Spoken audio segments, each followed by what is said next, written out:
Hi there! This video will show you how to learn a plucking pattern for guitar. For example, key of D.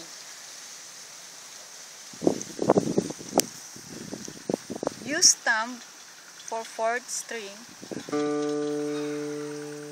finger 4 for 3rd string,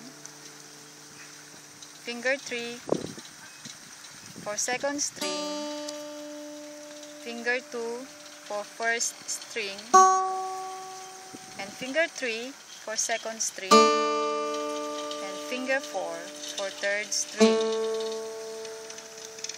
This is the plucking pattern.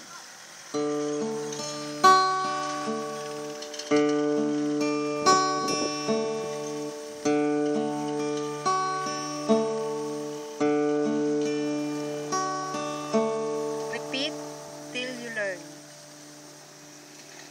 Bye!